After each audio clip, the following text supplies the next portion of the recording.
Mark Rogers TV getting you set for the NFL draft. And of course, the best way to do so is to bring in Rick Saratella from the NFL Draft Bible. So you go to church, you take your Bible. Of course, you can't forget your Bible. You talk NFL draft and you get set for the big weekend. And you go to the NFLDraftBible.com. Rick, how you doing today? Doing great, Mark. Trying to keep up with you between the draft and spring ball, all the updates. It's a great time of year. So we knocked out the offense yesterday. Not all of those segments been released, but maybe by the time people hear this, they have been. We're going to look at the defense. I've got the defensive tackles pulled up here. You can lump the entire group together, do whatever you will, and I'm going to learn a ton. So take it away with the D-ends and the D-tackles. Yeah, defensive line, quite a few impact players this year. And, we'll talk about the defensive ends in just a moment, but you mentioned defensive tackles. I think Vita Vea from Washington and Daron Payne from Alabama. These are two explosive players on the inside, in the interior, can basically play any position in the interior. 3-4, 4-3. I mean, these are going to be some of the best players you want to find a way to get onto the field. So those two guys, they could come off the board in any order. And then you have Taven Bryan from Florida. He's kind of skyrocketed up draft boards here. A lot of J.J. Watt comparisons, which remains to be seen.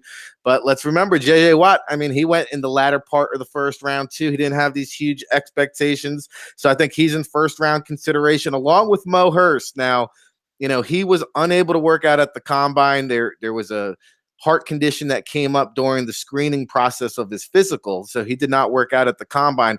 He was then cleared by doctors and did work out, I think, this past Friday at the Michigan Pro Day. And so, depending on how teams view that situation, he could go anywhere, in the back part of the first round, top 50, early part of the second round. And then, we're going to talk about defensive ends and transition there in just a second. But this NC State defensive line, I mean, they've got four guys that are going to get drafted, and everybody talks about Bradley Chubb, but B.J. Hill, Contravius Street, and Justin Jones, kind of like the fourth Beatle there, they'll all be selected somewhere in this year's NFL draft. And with that being said, Bradley Chubb, I think, I've been watching the mainstream media a lot. Obviously, I got my finger on the pulse with the Giants, who picked number 2. Now, they traded away JPP for a bag of chips, and from my understanding is that they're switching to a 3-4 defense.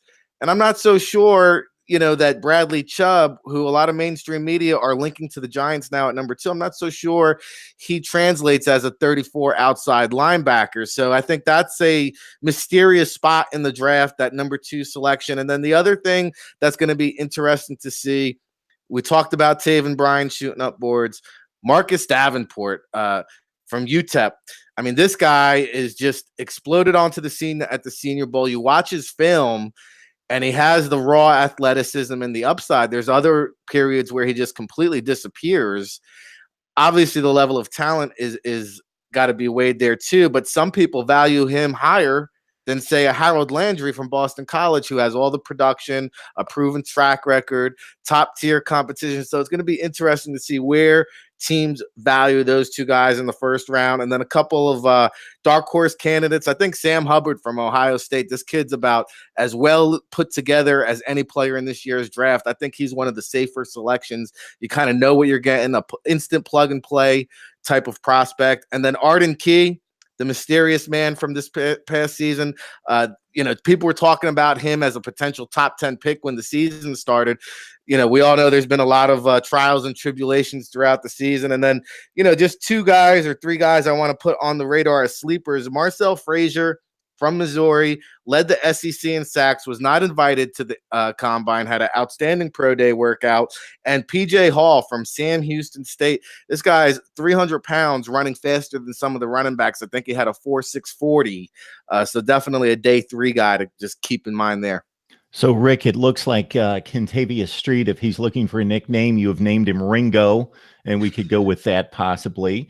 Sam Hubbard, what's interesting about him, that you make the description and scouting report on him being polished and ready to play at that position is because he has taken great strides. Urban Meyer actually found him on a volleyball court.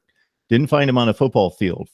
Found this guy in a volleyball court and he was able to transfer to football and really make an impact for the Buckeyes. When I look at the top of the board, and you mentioned the guys like at the defensive tackle position, and despite the disappointments at Michigan in terms of winning big games and championships, the defense has been outstanding. And Mo Hurst has been rock solid in the middle. He impresses me. RJ McIntosh, every time I watch Miami, which was a ton of times this past year, he's a disruptor in the backfield. He was making plays constantly.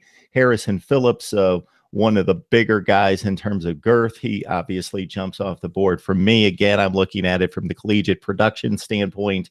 And Steven Richardson, a guy at Minnesota that he didn't make too many plays this past year. He had a very productive first 3 seasons at Minnesota, got nicked up a little bit, didn't play the entire season. And when he was in there, just didn't have the productivity that he had at Minnesota. Trenton Thompson, a mystery guy, kind of like an Arden Key, a guy that's a bit of a freak athlete, but he had his issues and didn't show up all the time, and was a mystery in that Georgia defense and let other guys pass him by for playing time and making an impact on a team that went to the national championship game.